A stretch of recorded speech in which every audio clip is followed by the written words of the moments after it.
नमस्कार फ्रेंड्स, मैं Pramod. One day cracker में आप सभी का स्वागत है। मैं आशा करता हूँ आप सभी स्वस्थ होंगे और मस्त होंगे। सो फ्रेंड्स, जैसा कि मैंने अपने पिछले वीडियो में आप लोगों को प्रकाश चैप्टर से अति महत्वपूर्ण प्रश्नों पर चर्चा किया था, तो अभी उसके कुछ क्वेश्चन शेष रह गए हैं। क्वेश्चन की शुरुआत करने से पहले मैं आपको एक महत्वपूर्ण सूचना बता दूं। सीजीएल टीयर वन के टीयर वन जितने भी कैंडिडेट जो है क्वालिफाई किए हैं, टीयर टू का एग्ज़ाम जो है पोस्टपोन हो गया है। अब वह जो है 2 नवंबर से 5 नवंबर के बीच होगा, ठीक है। और सीएचएसएल टीयर वन का जो एग्ज़ाम होना है वह 12 अक्टूबर से 26 अक्टूबर तक होगा, ठीक है। ये आपके लिए बहुत महत्वपूर्ण सूचना रही। आप लोगों को समय भी मिल गया है, आप लोग अपनी तैयारी जारी रखिए, ठीक है। आइए प्रश्नों पर चर्चा करते हैं। आपका प्रश्न क्या क्या है? तो फ्रेंड्स, आपका पहला क्वेश्चन है, होलोग्राम किसे कहते हैं? होलोग्राम किसे कहते हैं पूछा है। तो होलोग्राम के विषय में आपको पहले बता दें। होलोग्राम एक ऐसी तकनीकी है जो किसी वस्तु से निकलने वाले प्रकाश को रिकॉर्ड कर जो किसी वस्तु से निकलने वाला जो प्रकाश होता है उसको रिकॉर्ड करता है और बाद में उसको पुनर्निर्मित करता है, ठीक है। यह जो है होलोग्राम का कार्य है। यह देखने में क्या होता है, 3 डायमेंशनल इसकी छवि प्रतीत होती है देखने में, लेकिन किंतु जो है यह मूल रूप से 2 डायमेंशनल होता है, ठीक है। तो इसका आप में जो है होलोग्राम किसे कहते हैं, इसमें आपका ऑप्शन सी वाला है। एक त्रिविमीय छवि के पुनरुत्पादन के लिए फोटोग्राफिक रिकॉर्ड है, इसे होलोग्राम कहते हैं। इसमें आपका ऑप्शन सी सही है। आइए अगले क्वेश्चन चलते हैं। अगला क्वेश्चन आपका क्या है, परवलयी दर्पणों का प्रयोग किया जाता है। यह देखिए बहुत ही महत्वपूर्ण प्रश्न है।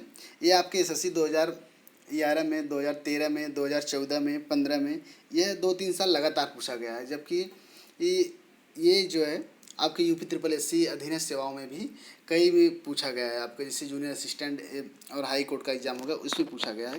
परवलयी दर्पणों का प्रयोग किया जाता है, कहाँ किया जाता है इसमें पूछा है। तो परवलयी दर्पणों का प्रयोग जो है कार की हेडलाइटों में किया जाता है। इससे पहले आपको बता दें कि परवलयी दर्पण जो है यह इसके विषय में थोड़ा सा बता दें। इस प्रकार का दर्पण जो है एक दूरस्थ स्रोत से ऊर्जा को एकत्र कर उसे एक उभयनिष्ठ फोकस बिंदु पर लाने हेतु प्रयोग किया जाता है, ठीक है। तो इसमें आपका ऑप्शन ए सही है। कार की हेडलाइटों में परवलयी दर्पणों का प्रयोग किया जाता है। अब इसमें दिया है ड्राइवरिंग दर्पणों, मतलब साइड जो ड्राइवरिंग जो सीट होती है उसके बगल में जो मिरर लगा रहता है उसमें कौन सा दर्पण का प्रयोग किया था। तो ड्राइविंग सीट पे जो है इसमें उत्तल दर्पण का प्रयोग किया जाता है। इसमें जो है उत्तल दर्पण का प्रयोग किया जाता है, ठीक है। अब आपको दिया दंत चिकित्सक के दर्पणों में, सेविंग दर्पण में, इसमें जो है अवतल दर्पण का प्रयोग किया जाता है। जो देखिए आपके आँख कान नाक के डॉक्टर होते हैं दांत के, और जो सैलून में जो जिस दर्पण का प्रयोग किया जाता है उसमें जो है अवतल दर्पण का प्रयोग किया जाता है। किस दर्पण का प्रयोग किया जाता है? अवतल दर्पण का, ठीक है। आइए अगले प्रश्न चलते हैं। आपका अगला प्रश्न क्या है, एक साधारण सूक्ष्मदर्शी में अंतिम प्रतिबिंब होता है। इसमें पूछा है एक साधारण सूक्ष्मदर्शी में अंतिम प्रतिबिंब होता है। तो पहले आपको साधारण सूक्ष्मदर्शी के विषय में बता दें। साधारण सूक्ष्मदर्शी में केवल एक लेंस का प्रयोग होता है, ठीक है। यह लेंस उभयोत्तल होता है और इसके द्वारा जो प्रतिबिंब बनता है साधारण सूक्ष्मदर्शी के द्वारा, इसका जो अंतिम प्रतिबिंब होता है यह ऊर्ध्वशीर्षी, आभासी तथा आवर्धित होता है। तो इसमें आपका ऑप्शन सी वाले में दिया है आभासी, आवर्धित तथा ऊर्ध्वशीर्षी। तो इसमें आपका ऑप्शन सी सही होगा। आभासी जो साधारण सूक्ष्मदर्शी द्वारा अंतिम प्रतिबिंब होता है वह आभासी, आवर्धित तथा ऊर्ध्वशीर्षी होता है, ठीक है फ्रेंड्स। आइए अगले प्रश्न चलते हैं। अगला प्रश्न आपका क्या है, परिदर्शी मतलब इंग्लिश में इसको पेरिस्कोप कहते हैं, किस सिद्धांत पर कार्य करता है? परिदर्शी जो है यह प्रकाश के परावर्तन के सिद्धांत पर कार्य करता है। यह जो है पेरिस्कोप जो होता है यह प्रकाश के परावर्तन के सिद्धांत पर कार्य करता है। यह एक प्रकाशिक यंत्र है। जो पेरिस्कोप होता है यह एक प्रकाशिक यंत्र होता है। इसके द्वारा जो प्रेक्षक छिपा रहकर भी अपने चारों ओर के वातावरण को देख सकता है। और इसका उपयोग कहाँ किया जाता है? पेरिस्कोप का यह पनडुब्बी में किया जाता है, युद्धपोत में किया जाता है। और जो शत्रु की गतिविधि का जो है इसमें युद्धपोत में जो है जो पानी की जहाज़ें होती हैं उसमें जो है शत्रु की गतिविधि का पता लगाने के लिए पेरिस्कोप का प्रयोग किया जाता है। तो इसमें पूछा है कि जो परिदर्शी होता है किस सिद्धांत पर कार्य करता है, ये परावर्तन के सिद्धांत पर कार्य करता है। आपका ऑप्शन डी सही है। ठीक है, अगले प्रश्न पे चलते हैं। अगला प्रश्न आपका क्या है, ऑप्टिकल फाइबर का प्रयोग कहाँ होता है। इसमें पूछा है ऑप्टिकल फाइबर को हिंदी में क्या कहते हैं, प्रकाशिक तंतु। ठीक है, अब इसके विषय में जान लीजिए। यह एक जो है लचीली पारदर्शी बेलनाकार नलिका है जो सिलिका की बनी होती है। जो प्रकाशिक तंतु है यह एक लचीला पारदर्शी बेलनाकार नलिका है जो सिलिका की बनी होती है। ठीक है, इसकी खोज नरेंद्र कपानी ने 1952 ईस्वी में किया था। यह प्रकाश के पूर्ण आंतरिक परावर्तन के सिद्धांत पर कार्य करता है। और इसका प्रयोग कहाँ कहाँ किया जाता है ऑप्टिकल फाइबर का, शरीर के आंतरिक भागों में, शरीर आंतरिक भागों के जांच के लिए किया जाता है, और दूरसंचार के लिए किया जाता है, लेजर चिकित्सा के लिए किया जाता है, और जो शरीर का आंतरिक भाग की जांच के लिए इसको इंडोस्कोपी बोलते हैं। ठीक है, इसमें आपके ऑप्शन में दिया है डी वाला ऑप्शन। तो ऑप्टिकल फाइबर का प्रयोग कहाँ किया जाता है, इंडोस्कोपी में। अभी इससे संबंधित कई क्वेश्चन आपको बनेंगे कि ऑप्टिकल फाइबर का किस सिद्धांत पर कार्य करता है, इसकी खोज कितने की थी, इन्हीं सब पर अभी प्रश्न बनेंगे आपके। आगे चलते हैं। आपका अगला प्रश्न क्या है, ऑप्टिकल फाइबर का आविष्कार किसने किया था। तो इसमें आपका ऑप्शन बी वाला, जैसा कि मैंने पिछले प्रश्न में बताया आपको कि नरेंद्र कपानी ने 1952 ईस्वी में ऑप्टिकल फाइबर का आविष्कार किया था। ठीक है, तो आपका ऑप्शन इसमें बी वाला सही होगा, नरेंद्र कपानी।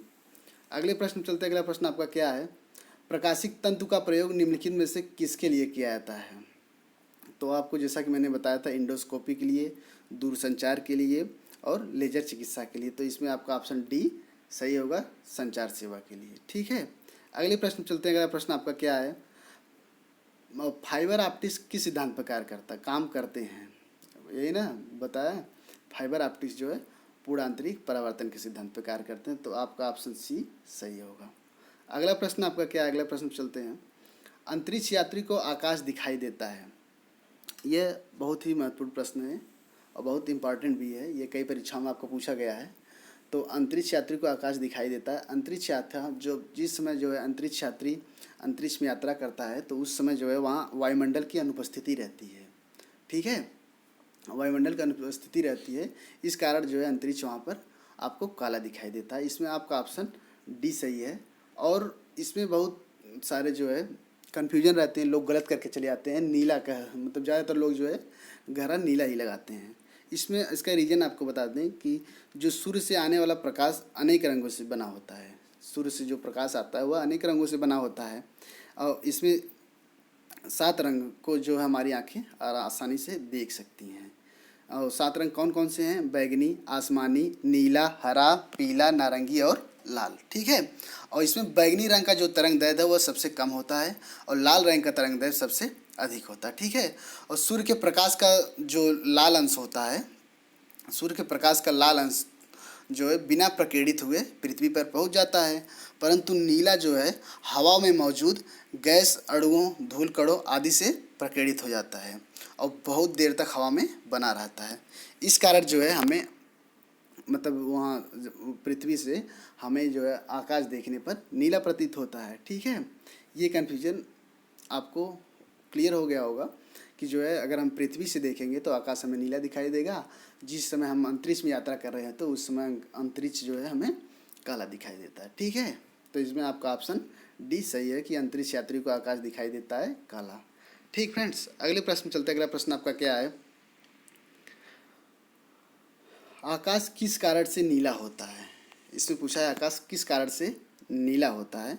तो जैसा कि मैंने आपको बताया कि आकाश जो है वायुमंडल में सूर्य के प्रकाश के लघुत्तर तरंगदैर्ध्य का प्रकीर्णन, ठीक है, इसके कारण जो है आकाश नीला दिखाई देता है। तो इसमें आपका ऑप्शन सी सही है। अगले प्रश्न चलते हैं। अगला प्रश्न क्या है, आकाश में नीला रंग प्रकट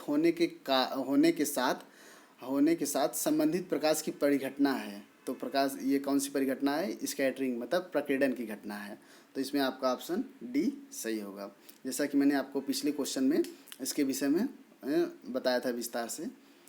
ठीक है, अगले प्रश्न चलते हैं। अगला प्रश्न आपका क्या है, इंद्रधनुष में होता है गलत कथन का चयन करें। इससे पूछा है इंद्रधनुष में होता है गलत कथन का चयन करें। तो इंद्रधनुष के विषय में आपको पहले बता दें, रेनबो के विषय में परावर्तन, पूर्ण आंतरिक परावर्तन तथा अपवर्तन और वर्ण विक्षेपण, यह जो है इसका सबसे अच्छा उदाहरण क्या है, इंद्रधनुष है। और इंद्रधनुष कैसे बनता है, जल में किरणों का 2 बार परावर्तन हो तो इंद्रधनुष बनता है। जल में किरणों का 2 बार परावर्तन हो तो क्या बनता है, इंद्रधनुष बनता है। इंद्रधनुष में लाल रंग सबसे बाहर और बैंगनी रंग जो है सबसे भीतर होता है। बैंगनी रंग की आवृत्ति सबसे अधिक होती है और लाल रंग की आवृत्ति जो है सबसे कम होती है। बैंगनी रंग का प्रकीर्णन सबसे अधिक, लाल रंग का प्रकीर्णन सबसे कम होता है। ठीक है, तो इंद्रधनुष में गलत कथन का इसमें कौन सा है कि पृथ्वी की ओर सबसे अंदर के रंग के रूप में लाल प्रकाश होता है, तो ये गलत है। सबसे अंदर कौन सा होता है, बैंगनी रंग होता है। तो इसमें आपका ऑप्शन डी वाला होगा। ठीक है, अगले प्रश्न चलते हैं। अगला प्रश्न आपका क्या है, पृथ्वी पर दूरस्थ वस्तुओं को देखने के लिए प्रयुक्त उपकरण। इसमें पूछा है दूरस्थ वस्तुओं को देखने के किस उपकरण का प्रयोग करते हैं, तो पार्थिव दूरदर्शक का प्रयोग करते हैं, टेरेस्ट्रियल टेलीस्कोप का प्रयोग करते हैं।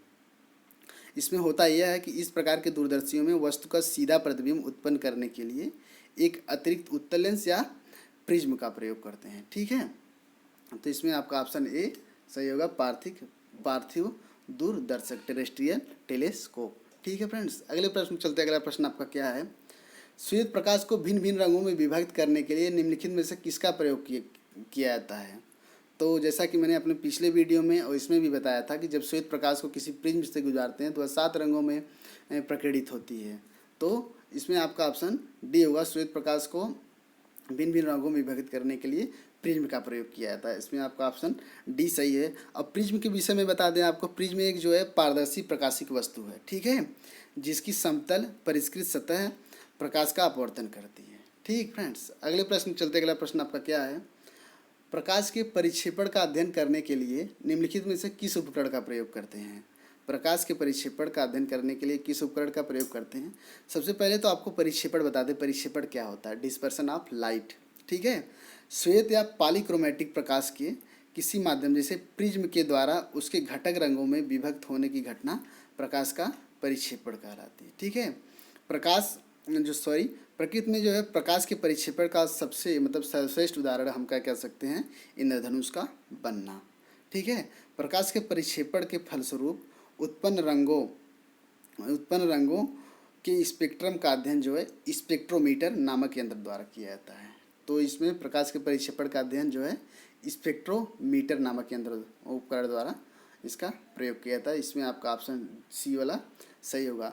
तो ये प्रश्न बहुत ही महत्वपूर्ण हैं प्रकाश चैप्टर के। ठीक है, ये फिजिक्स में जो है आपके एक दिवसीय परीक्षाओं में बहुत ही महत्वपूर्ण ये सब प्रश्न हैं। इन सब प्रश्नों उनसे आपको क्वेश्चन आपको आने ही आने हैं और ये बाहर नहीं जाएंगे। ठीक है, इन सब प्रश्नों को आप अच्छे से लिखिए, तैयार करिए, बार बार रिवीजन करिए एग्ज़ाम से पहले। तो फ्रेंड्स, अगर आपको वीडियो अच्छा लगे लाइक करिए, शेयर करिए, सब्सक्राइब करिए। और ही महत्वपूर्ण प्रश्नों के साथ मैं आपको अगले वीडियो में मिलूँगा। तब तक के लिए बहुत बहुत धन्यवाद, नमस्कार।